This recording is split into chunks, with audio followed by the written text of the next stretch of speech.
Assalomu alaykum va rahmatullohi va barakatuh. Surxondaryo viloyati Uzun tumanidan syomkalar boshladik. Syomkamiz xato 60 mingdan baraka bo'lgan ekan.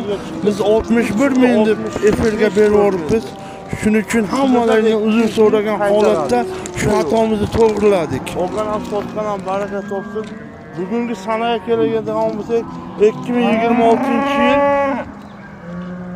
26-aprel kuni syomkalar boshladik.